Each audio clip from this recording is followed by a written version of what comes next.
नगर निगम चुनाव में बीजेपी को बहुमत से जीत मिली है और कांग्रेस का सुपड़ा साफ हो गया है। ऐसे में बीजेपी नेता लगातार कांग्रेस पर निशाना साध रहे हैं।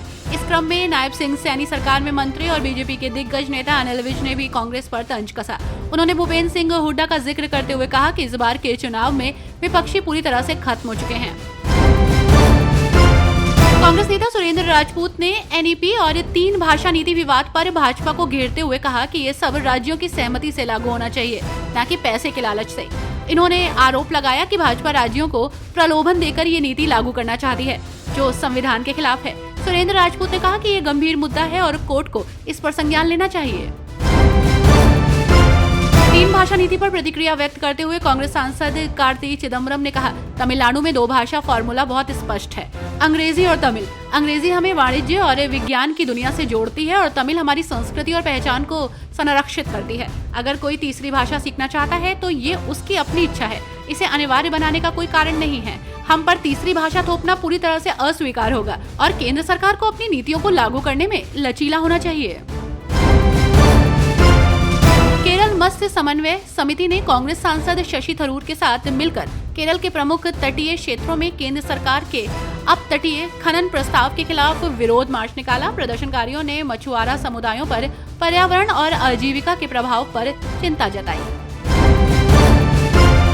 समाजवादी पार्टी के लीडर फखरुल हसन चांद ने भारतीय जनता पार्टी पर निशाना साधते हुए कहा कि नफरत और बंटवारे की राजनीति भारतीय जनता पार्टी का एजेंडा है। उन्होंने कहा कि किसान पर, मजदूर पर, नौजवान पर, रोजगार पर भारतीय जनता पार्टी की सरकार पूरी तरह से विफल है। मध्य प्रदेश में बजट को लेकर चर्चाओं का बाजार गर्म है। वहीं इस बीच मध्य प्रदेश कांग्रेस के अध्यक्ष जीतू पटवारी ने बजट पर बोलते हुए कहा कि बजट का सार बजट की राशि संख्या बढ़ाना और उसकी अपेक्षा के मुताबिक कर्ज लेने के लिए होता है और उसकी योजना बनाने का नाम बजट है। दिल्ली के मंत्री आशीष सूद ने नई दिल्ली में अपने जनकपुरी विधानसभा क्षेत्र का दौरा किया। उन्होंने लोगों से बातचीत भी की और इस दौरान उन्होंने कहा कि एक विधायक के तौर पर मेरा काम लोगों की शिकायतें सुनना और उनका समाधान करना है। मैं इस बात पर नहीं जाना चाहता कि पिछले 11 सालों में क्या हुआ है। मैं इस बारे में सोचता हूं कि मेरी सरकार अब क्या कर सकती है। दिल्ली की सीएम रेखा गुप्ता ने बीजेपी के वरिष्ठ नेता और भारत रत्न लालकृष्ण आडवाणी से उनके आवास पर मुलाकात की।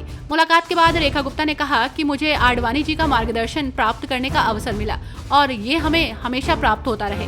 रेखा गुप्ता ने एक्स पर तस्वीर शेयर करते हुए लिखा, देश के पूर्व उप प्रधानमंत्री और बीजेपी के वरिष्ठतम नेता भारत रत्न लालकृष्ण आडवाणी जी से उनके आवास पर भेंट कर उनका आशीर्वाद और मार्गदर्शन प्राप्त करने का सुअवसर मिला।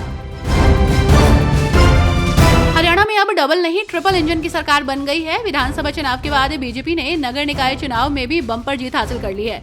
हरियाणा के 10 में से 9 नगर निकाय चुनावों में भाजपा को जीत मिली है, जबकि एक सीट पर भाजपा के बागी निर्दलीय प्रत्याशी ने जीत हासिल की है। कांग्रेस का हाल विधानसभा चुनाव से भी बुरा है। कांग्रेस नगर निकाय की एक भी सीट पर जीत हासिल नहीं कर सकी। औरंगजेब पर अबू आजमी द्वारा दिए गए बयान को लेकर सियासी पारा हाई है, तो वहीं इसी बीच सपा नेता अबू आजमी की प्रतिक्रिया सामने आई है। थाने में हाजिरी लगाने के बाद आजमी ने कहा कि डरना पड़ता है। उन्होंने कहा, हमें बयान दर्ज करने की जरूरत नहीं है, पुलिस भेजकर अरेस्ट ना कर ले।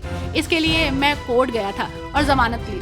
कोर्ट ने 3 दिन थाने जाकर हाजिरी लगाने के लिए कहा है।